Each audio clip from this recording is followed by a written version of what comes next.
오늘 설교 제목을 생명력이 있는 믿음을 가집시다 이렇게 정해봤습니다. 따라합시다. 생명력이 있는 믿음을 가집시다. 미국의 어떤 목사님이 10,000명이 넘는 교회에 청빙을 받았습니다. 이름이 에레미야 스타펙이라는 목사님인데 그 청빙받은 날 거지로 변장을 해서 그 교회 앞에서 배가 고프다고 구걸을 하고 있었습니다. 그런데 그 10,000명 중에 헬로우하고 인사해 준 사람은 딱 3명이고 한 명도 그를 거들떠 보지 않았다고 합니다. 교회는 휘황찬란하고 예배당 안에는 그런 모습을 가지고 있는데 그래서 이 목사님은 예배당 앞에 맨 앞에 앉아 있었다고 합니다. 안내위원들이 와가지고 거기 앉으면 안 된다고 맨 뒷자리로 가라고 그래가지고 간신히 예배당 맨 뒷자리로 옮겨갔다고 합니다. 장로님들이 아무리 찾아봐도 새로운 목사님이 안 오니까 회중석에 앉아 있는 줄 알고 새로운 목사님 오셨으면 나와달라고 하니까 정교인이 박수를 쳤다고 합니다. 그럴 때 뒤에서 한 노숙자가 일어나가지고 앞으로 천천히 나와서 강대상에 올라서 설교 말씀을 읽었습니다. 마태복음 25장 양과 염소에 대한 설교를 합니다. 이 설교를 듣고 이 교인들은 충격을 받았다고 합니다. 무엇에 충격을 받았을까요? 목사님이 거지라서 충격을 받았을까요? 자신들의 신앙이 적나라하게 드러난 것입니다. 누구도 신앙에 대해서 계속 설교를 그렇게 했는데 자신의 신앙은 괜찮은 줄 아는 거죠. 그런데 충격받은 거예요. 마지막 때 부패한 신앙을 골라내겠다 하는 것이 마태복음 25장의 양과 염소의 비유입니다. 오늘 성경의 야고보는 믿음과 삶은 균형이 있어야 된다 이야기를 합니다. 믿음이라는 것은 믿음의 열매가 있어야 이게 믿음이 실제적으로 존재한다 이야기를 하고 있는 거죠. 우리는 믿는다 이야기하죠. 우리는 믿는다는 것이 단순하게 교회를 다니고 교회 와서 헌금하고 교회를 봉사하고 이 정도 수준의 믿는 걸 이야기하는데 야고보서 기자는 이 야고보는 그렇게 이야기하고 있지는 않아요. 야고보는 믿는다는 것은 믿음의 열매가 분명하게 삶에서 드러나야 된다고 이야기하고 있는 거예요. 이 야고보가 있는 교회 안에서 이 에아처럼 그런 현상이 일어났나 봐요. 2장을 쭉 1장, 2장을 읽다 보면 교회에서 좀 돈 좀 있는 사람은 교회에서 대접을 받고 가난하고 헐벗는 사람들은 사람들한테 무시를 받는 거예요. 공부 좀 한다는 사람들은 인정을 받고 직장이 좀 좋은 사람들은 대접받고 그러지 못한 사람은 무시를 당하는 거죠. 그게 목회자 눈에 보인 거죠. 헐벗고 가난한 사람들이 정착하지 못하고 밀려나는 그런 교회가 된 거예요. 오늘 요즘 새벽 예배를 고린도 교회를 지금 쭉 하고 있는데 고린도 교회도 그런 교회였어요. 그런데 바울 사도가 고린도 교회에 그런 내용을 문제 있다고 이야기하니까 교인들이 그 편지를 받고 찢어버린 것이 한 3개 정도 됩니다. 진짜 믿음일까 점검해 봐라는데 싫다는 거죠. 나는 잘 믿고 있는데 왜 건드냐는 거예요. 주님은 마태복음 24장에 종말에 관해서 쭉 이야기를 하시면서 그 종말의 심판에서 골라낼 거라고 말씀하신 것이 25장에 3가지 비유를 이야기를 하십니다. 주님이 재림하시고 나서 마지막 날 때 심판의 기준을 마태복음 25장에 이야기하고 계신데 그 심판의 기준은 안 믿는 자에 대한 이야기가 아닙니다. 믿는 자들에 대한 이야기예요. 구원받은 자도 있겠지만 심판으로 옮겨갈 자들이 있을 거라고 이야기를 하는 거예요. 다들 구원은 확실하다고 해서 우리가 믿지만 그러나 믿음이라는 것은 믿음의 열매가 나타나지 아니하면 그건 불확실하다는 거예요. 우리가 신앙생활이 부패하지 않도록 잘 관리하라는 경고입니다. 세상에서도 살아있는 것들도 관리 안 하면 죽어버립니다. 부패해버리죠. 신앙도 마찬가지. 오늘 내 믿음은 잘 성장하고 있는지, 잘 관리되고 있는지를 뒤돌아봐야 합니다. 따라합시다. 살아있는 믿음으로 성장합시다. 우리가 나무를 보면 어떤 나무는 금방 알 수가 있어요. 죽어간다는 느낌이 들죠. 잎이 떨어지기 시작하고 잎이 노랗게 변한다든지 그러면 죽어가는 거예요. 예전에 우리 교회에 임직식을 하고 나면 뒤쪽에 나무가 많이 있었어요. 나무가 많이 있었는데 늘 스트레스 받은 건 뭐냐면 며칠 만에 하나씩 죽어나가는 거예요. 관리가 안 되는 거죠. 어떻게 관리해야 될지도 모르고 물 많이 주면 죽어버리고 물 안 주면 죽어버리고 조금만 관리에 대한 어떤 잘 모르는 거죠. 지금은 이제 강대상에 우리 김유야 권사님이 잘 관리해서 강대상에 올라온 것들이 거의 죽지는 않은데 신앙도 마찬가지입니다. 관리하지 않으면 죽어가고 있는 거죠. 신앙이 잘 관리되어지기를 소원합니다. 신앙이 잘 관리되어지려면 교회 관리 안에 들어와야 합니다. 목사의 관리 안에 들어와야 돼요. 하나님의 말씀이 정확히 들어가야 합니다. 예수님께서 십자가에 못 박히시기 전 성전에 가까이 가셨는데 배가 고프신 것 같아요. 그래서 무화과 나무 앞에 이제 간 것입니다. 잎이 무성하니까 뭔가 있는 것 같이 보이니까 가신 거죠.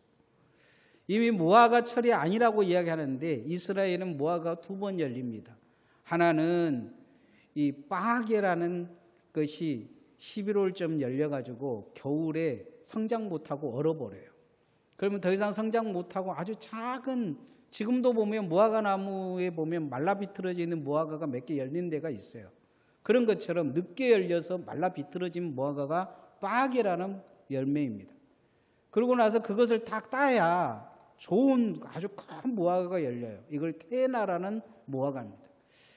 그런데 이 빠게라는 무화과는 가난한 사람들, 우리나라에도 보릿고개가 있었듯이 이스라엘에도 뭐가 먹을 것이 없는 가난한 사람들의 보릿고개가 있었어요.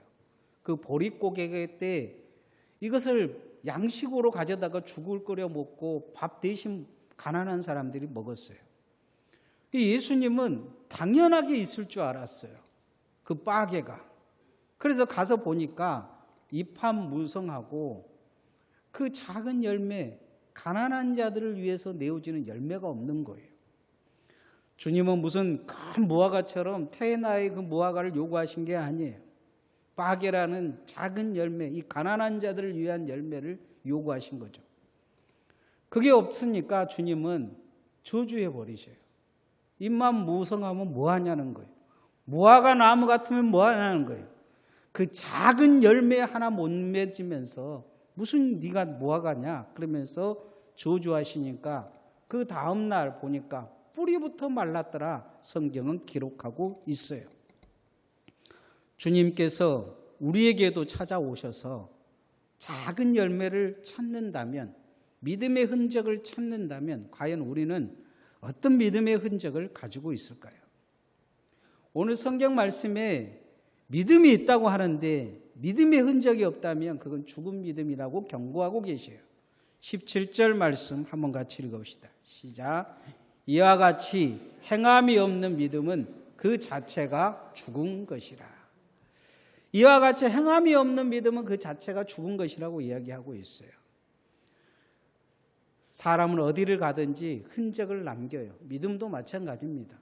이 야고보가 보았던 건 뭐냐면 믿음이 있다면 어려운 사람들, 약한 사람들, 부족한 사람들한테 저렇게 할 수 없다는 거예요. 그건 믿음이 아니라는 거죠. 언제가부터 믿음으로 시작했다가 이미 믿음이 썩어버리고 다른 것을 가지고 있다는 거예요. 자기가 우상되어져 있든지 아니면 하나님 외에 다른 우상을 마음속에 품고 그것이 하나님인 줄 알고 산다는 거예요. C.S. 루이스라는 아주 위대한 신학자가 있어요.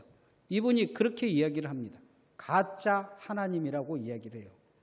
많은 그리스도인들이 자기가 믿는 하나님이 진짜인 줄 아는데 성경대로 믿지 않으냐면 가짜 하나님을 믿을 가능성이 있다고 이야기를 해요. 과연 우리는 성경대로 말하는 믿음을 가지고 있는지 뒤돌아봐야 합니다. 믿는다면 변화돼야 될 줄 믿습니다. 변화되십시다. 사랑해야 된다는 것은 말로만 할 게 아니고 사랑하려고 애를 쓰는 것이 믿음입니다. 섬기려고 애를 쓰는 게 믿음이에요. 낮은 자들을 섬기려고 애를 쓰는 게 믿음입니다. 나를 낮추려고 애를 쓰는 게 믿음이에요. 교회에서 인사만 잘해도 큰 봉사입니다. 여러분 어르신들 보면 인사 잘했으면 좋겠어요. 그리고 잘 섬기셨으면 좋겠어요. 그것도 큰 봉사예요. 누군가 혼자 있으면 옆에 앉아 있는 것도 봉사합니다. 밥 먹어준 것도 봉사예요. 야고보는 뭐 큰 걸 요구한 게 아니에요. 뭐 1억, 2억을 가져다 줘라, 1,000만 원, 2,000만 원 도와줘라, 이게 아닙니다. 그냥 교회 오면 알아가지고 환영해주고 손잡아주고, 이게 사랑이고 이게 믿음이라는 거예요.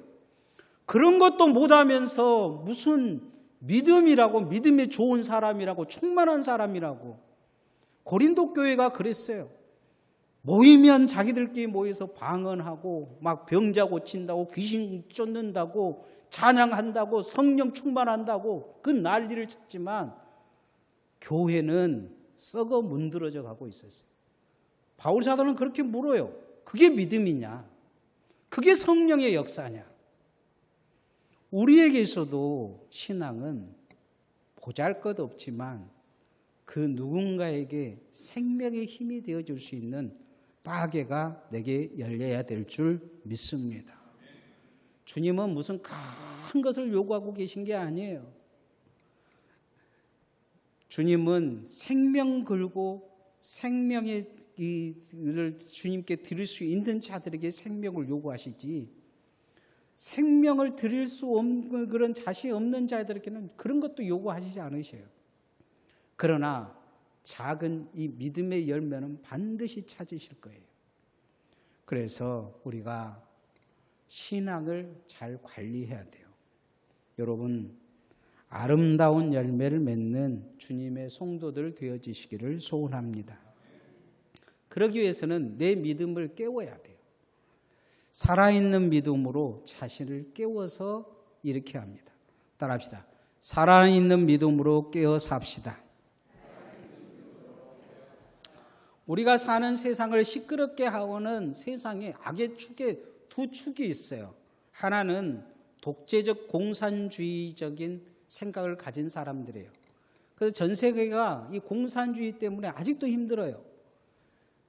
50년에서 이 2000년까지 이 공산주의 때문에 죽은 사람들이 너무 많아요.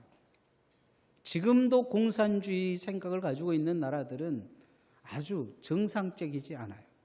또 한 부류는 극단적인 이슬람의 세력이에요.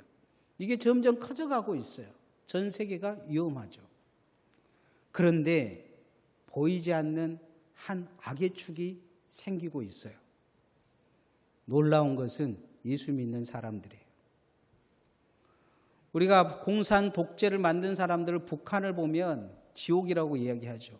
전 세계 테러를 일으키는 그 이슬람의 보코하람이라는 이 단체가 있는데, 학교를 거습해서 400몇 명의 이 여학생들을 납치해가지고 임신시키고 그렇게 아직 돌려보내지 않고 그냥 아무에게나 시집 보내가지고 지금 그렇게 애들이 돌아오지 않고 있어요. 그런데 21세기 들으면서 정말 악의 축처럼 움직이는 선한 것을 가장한 존재가 나타났어요. 기독교예요. 우리나라에도 보면 아스팔트에서 태극기 들고 하신 분들이 있어요. 정상적이지 않아요. 정말로 정의로운 일에는 나서지 않아요. 어렵고 힘든 사람들이 죽어가는 데는 절대 가까이 가지도 않아요. 그런 일에 나서는 사람들은 무조건 빨갱이라고 이야기해요. 뭔가 틀려먹은 거죠. 그런데 우리나라만 그러느냐? 전 세계가 이 극단적 기독교가 이제 퍼져가고 있어요. 미국의 트럼프를 당선시킨 그런 이 주축이 뭐냐? 극단적 기독교예요. 트럼프 요즘 통칭하면 성경 이야기고 하나님 이야기 하잖아요. 뭐 어느 땅에도 대가 다 땅이고 다 쫓아내고 거기 지켰다고 얘기하잖아요.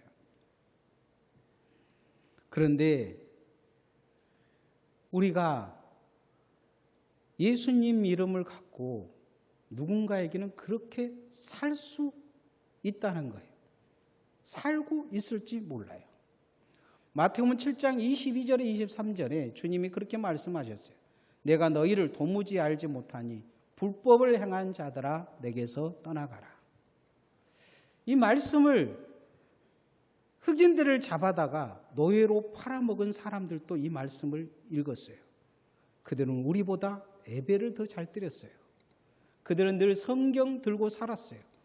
그들은 아이가 태어나면 세례 주고 죽기에 예배당 앞에 묻히는 것이 그들의 소원이었어요.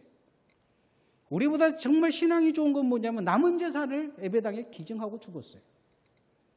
그런데 그들은 아프리카에 있는 사람들을 동물로 여기고 잡아다가 장사하고 그것을 해방시켜 주려고 하니까 전쟁 일으키고 아직도 극단적 기독교 KK라는 단체는 흑인을 남모르게 죽이고 있어요. 주님이 이 불법을 행하는 자들아 내게서 떠나가라 말씀하시면서 주님이 그렇게 말씀하셔요. 이 사람들이 하는 말이 그거예요. 우리는 선지자도 살고 귀신도 쫓고 주님의 이름으로 권능을 행하고 살았습니다. 그렇게 이야기하는데 주님이 그런 말씀하셔요. 난 너희 모른다. 너희들은 내 사람이 아니다. 이렇게 이야기하신 거예요.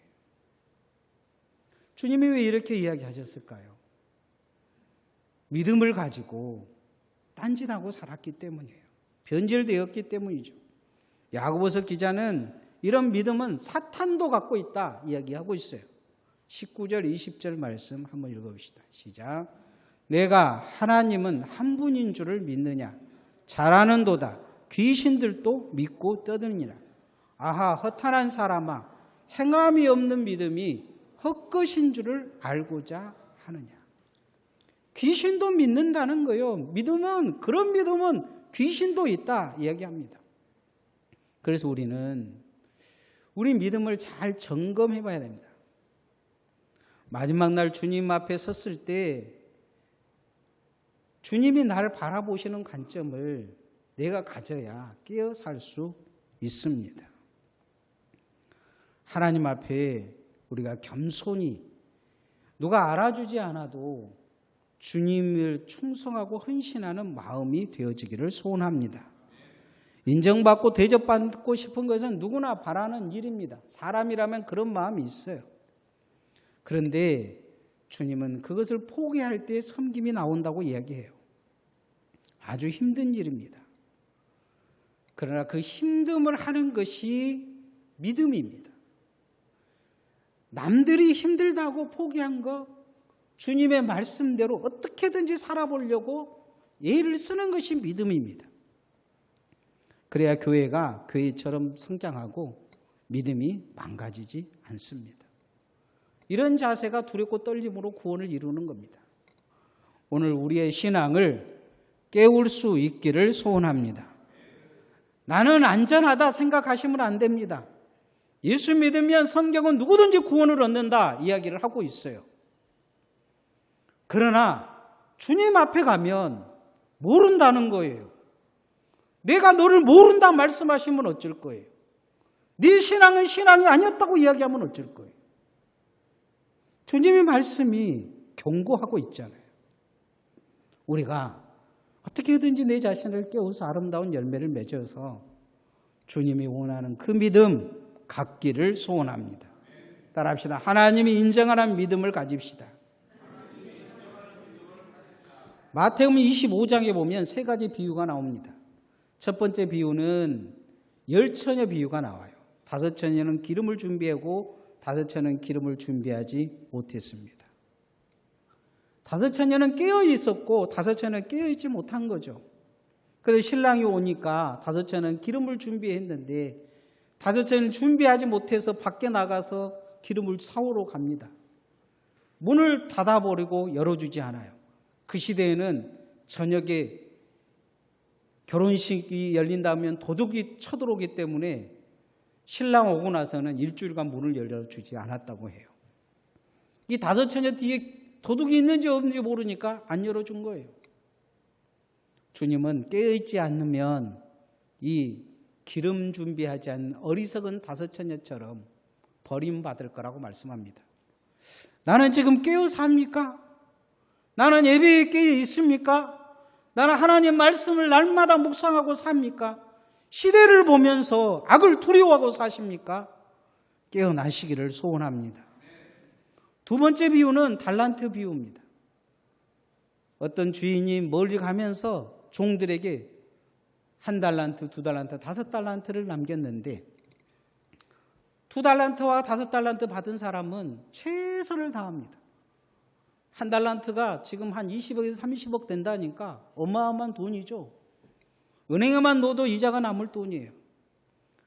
2달란트와 5달란트 받은 사람은 배로 남겼는데 1달란트 받은 사람은 땅에다 묻어놓습니다. 뭐 열심히 해봤자 내 것도 되도 않은데. 근데 조인이 와가지고 두 사람은 칭찬하고 이 1달란트 받은 사람 것을 뺏어서 5달란트 받은 사람한테 줍니다. 그리고는 악하고 게으른 종이라 하면서 너는 밖에 나가서 일을 갈 때가 있을 것이다 이야기를 합니다. 우리의 신앙이 혹시 나태해지고 있지는 않습니까? 뭔가 신앙생활 하는 것이 봉사하는 것이 손해본 느낌은 들지 않습니까? 교회에 헌신하는 것이 제 사람은 가만히 있는데 나만 고생하는 것 같고 그런 마음 들지는 않습니까? 그럼 남들이 다 지옥 갈 때 여러분도 지옥 가시겠습니까? 주님이 여러분을 착하고 충성된 종이라 그렇게 부를 수 있도록 우리가 깨어 있어야 될 줄 믿습니다. 마음을 다시 잡아야 합니다. 오늘 우리가 주님 앞에 설 거라는 것을 기억해야 합니다. 세 번째 비유가 중요합니다. 주님은 양과 염소로 믿는 자들을 구분할 거라고 말씀합니다. 한 분에게 그런 이야기 하셔요. 내가 배고플 때, 추울 때, 병들었을 때, 감옥에 있을 때 너네들이 나를 도와줬다. 다른 분에게는 그렇게 또 반대로 이야기합니다. 내가 그랬을 때 너희들은 나를 도와주지 않았다 이 얘기를 해요. 그러자 두 부류가 다 그런 이야기. 내가 언제 주님께 그런 일을 해줬습니까? 반대 부류는 내가 언제 주님께 그러지 않았을까? 그러니까 주님이 하시는 말씀이 그런 말씀이죠. 작은 자들에게 한 것이 내게 한 것이다. 작은 자에게 하지 않는 것이 내게 하지 않는 것이다. 말씀하십니다.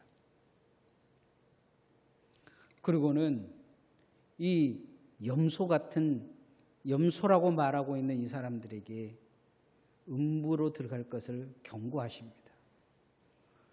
첫 번째 비유도 두렵지만 이 세 번째 비유는 정말로 두렵습니다.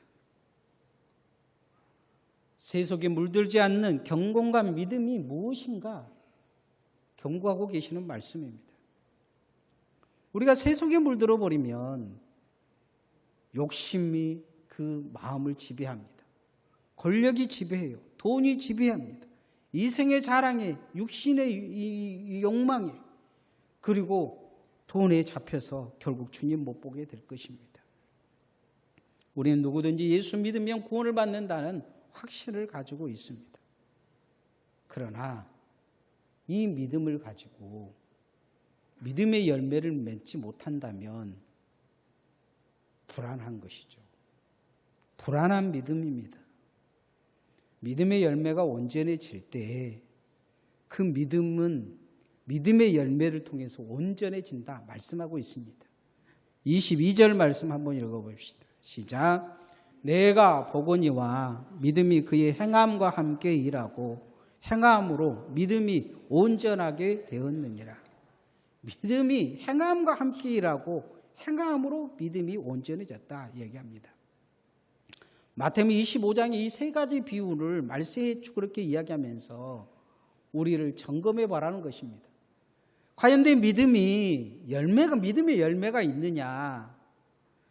그리고 이 믿음의 열매가 내 믿음을 증거하고 있느냐? 이걸 뒤돌아봐라는 거예요. 그리고 우리 성도들은 믿으려고 애를 쓰고, 우리 교회 같은 경우에는 그래도 잘 섬기고 낮아지려고도 애를 쓰고, 오른손이 하면 왼손이 못하게 하는 것을 많은 분들이 하신 것을 제가 기억을 해요. 그러나 중요한 것은 잘 성장하기 위해서 다시 나의 신앙을 관리해야 합니다. 주님 바라보며 깨어있기를 소원합니다. 슬기로운 다섯 처녀처럼 깨어나야 합니다. 주님 만날 준비를 하고 살아야 돼요. 제가 어렸을 때에 교육전사를 했는데 예배당에서 막 떠들고 성경학교 하는데 뒤에 떠들고 있는 아이가 있었어요. 그걸 좀 혼내고 복음을 제시했는데 바빠가지고 놔뒀어요. 근데 이 아이가 고속도로 건너편에 집이 있어요. 집을 가려면 이 굴다리를 지나 한참 돌아가야 되니까 이놈이 교회로 오는데도 이 고속도로를 건너서 온 것 같아요. 가다가 그냥 건너간 거예요. 그러다 사고가 났어요. 그 아이를 잃어버리고 얼마나 후회했는지 몰라요. 혼을이라도 내서 예배라도 한번 제대로 드리게 할 걸. 신앙이라는 것은 몰라요. 언제 내가 주님 앞에 설지 몰라요. 앞주에 제가 요록열석이 있어가지고 설교를 되게 일찍 끝내주니까 좋아하시는 분들 많더라고요. 근데 제가 요록열석을 있으면서 갑자기 아침에 한 9시쯤에 그 통증이 온 거예요. 주일날. 그런데 막 고통스러운데 그 생각이 제가 문득 들었어요. 이것도 힘든데 온몸에서 막 땀이 나고 그래요. 지옥에 가면 얼마나 힘들까. 그 생각이 든 거예요. 우리가 신앙을 반드시 깨워야 합니다. 주님 만날 날이 가까워지고 있어요. 내게 받은 은사와 직분을 가지고 나는 잘 섬기고 있는지, 뭔가 삐뚤어질 대로 삐뚤어져 있으면서 바로 세울 생각을 안 하고 살고 있지는 않는지 뒤돌아봐야 합니다. 주님이 나를 부르실 때 나는 양처럼 그래 내 말씀에 순종하고 그렇게 주님 잘 따라왔다 얘기할 것인가? 아니면 염소처럼 아무나 들이받고 그렇게 말씀만 부리고 살다가 주님 앞에 설 것인가? 우리가 우리 신앙을 잘 점검해 봐야 합니다. 생명력을 회복하기를 소원합니다. 나무도 생명력을 회복하지 못하면 죽어요. 이제 봄이 되면 죽은 나무와 이 겨울에 죽은 나무와 죽지 않는 나무가 차이가 날 것입니다.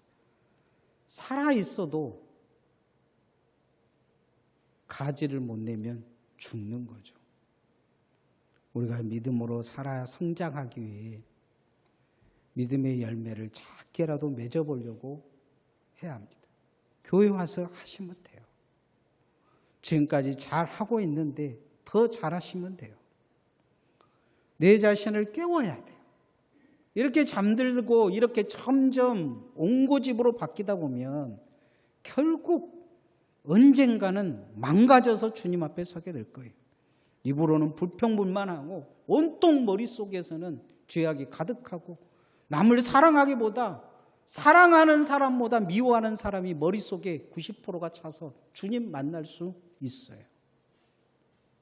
하나님을 정말로 하나님이 인정하는, 주님이 너는 잘 순종했다, 착하고 충성된 종이다 말할 수 있는 그런 종들로 생명력을 회복하기를 소원합니다. 찬양하십시다.